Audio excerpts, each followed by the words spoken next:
Om Shanti. Good morning and Merry Christmas to all of you. दुनिया में लोग सेलिब्रेट करते हैं क्रिसमस बिना जाने बाबा ने हम बच्चों को कितना अच्छा ज्ञान सुनाया है. कितना अच्छा बाबा ने रहस्य बताया है. क्रिसमस के दिन खास करके दो चीज़ों को इम्पोर्टेंस देते हैं. एक तो सांता क्लॉज और दूसरा झाड़ को, ट्री को महत्व देते हैं. तो ट्री हम सबको पता है कि सब धर्म में उसको महत्व दिया है.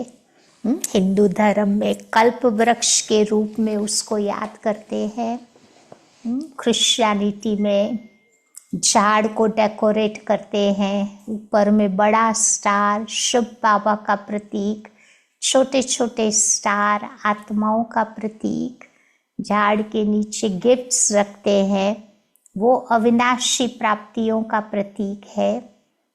फिर बुद्धिज्म में भी झाड़ को इम्पोर्टेंस दिया है. कहते जब भी बुद्धा एनलाइटन हुए थे तभी वो झाड़ के नीचे बैठे थे. तो आज भी उस जगह को उतना ही महत्व दिया गया है. तो ज़्यादा करके सब धर्म वाले झाड़ को तो मानते ही है. साथ ही साथ सांता क्लॉज को भी उतना ही महत्व देते हैं.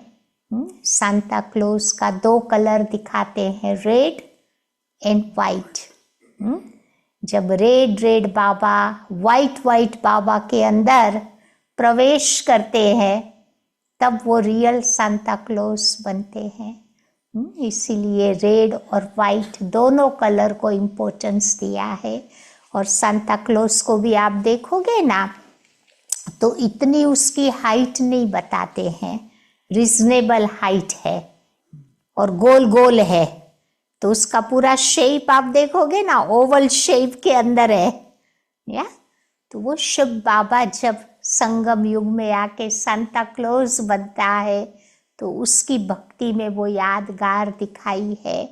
फिर सांता क्लॉज वो रेड वाइट कपड़े पहनते हैं और काले काले बूट पहन करके आता है. तो काला बूट वो बाबा कहते हैं शू शरीर की यादगार है. जब ब्रह्मा बाबा के तन में शिव बाबा प्रवेश करते हैं तो बाबा उसको कहते थे लॉन्ग बूट. बाबा तो बहुत टॉल थे ना, तो शिव बाबा उसको लॉन्ग बूट कहते थे. यानी वो काला कलर इसीलिए दिखाया है कि कलयुग में आते आते आत्मा भी काली, दुनिया भी पतित थी. इसीलिए वो काले शूज दिखाते हैं. फिर आपने देखा होगा सांता क्लॉज कहाँ से आता है? नॉर्थ पोल से आता है. बादलों को क्रॉस करते हुए वो आता है. तो नॉर्थ पोल परम धाम की यादगार है. फिर बादलों को क्रॉस करना सूक्ष्म वतन की यादगार है. तो बाबा ऐसी दोनों दुनिया को क्रॉस करके इस दुनिया में आते हैं. फिर आपने देखा होगा सांता क्लॉज का वो चैरियट रेंडियर दिखाते हैं ना, उसकी लगाम उसके हाथ में होती है. तो वो भी अभी की यादगार है कि जब शिव बाबा ब्रह्मा के तन में आते हैं तो भी बाबा मालिक बन करके रहते हैं. बुद्धि की लगाम उसकी अपने हाथ में रखते हैं. तो वो कर्मेंद्रियों का मालिक बन करके जो बाबा पार्ट प्ले करते हैं उसकी वो यादगार है. फिर दिखाते हैं कि सांता क्लॉज वो मिडनाइट चिमनी से आता है. तो चिमनी वो संगम युग की यादगार है. जब कलयुग रूपी घोर अंधियारी रात थी तब वो मिडनाइट संगम में उसका अवतरण होता है. फिर वो दिखाते हैं कि वो चिमनी से आता है तो वो गंदा नहीं होता है, डर्टी नहीं होता है, उसके कपड़े हमेशा साफ ही साफ होते हैं. देखा है ना, चिमनी से आता है, कोई व्यक्ति आएगा तो धुआं लगेगा उसका, काला काला नहीं वो दिखाई देगा. लेकिन नहीं, तो वो किसकी यादगार है? तो वो सांता क्लॉज जब पतित दुनिया, पतित शरीर में आते हैं, फिर भी उसकी अफेक्ट से, इम्प्यूरिटी से बाबा न्यारे प्यारे रहते हैं, उसका कोई प्रभाव उसके पर नहीं पड़ता, तो उसकी वो यादगार है।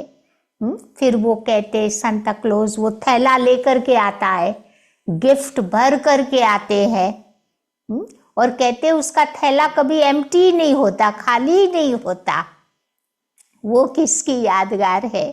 तो जब शिव बाबा धरती पर आते हैं, हम बच्चों को सेम टाइम कितनी भी गिफ्ट्स वो देता है, लेकिन उसका थैला नहीं खाली होता। बाबा इज लाइक अ ओशन ना, कभी खाली नहीं होता।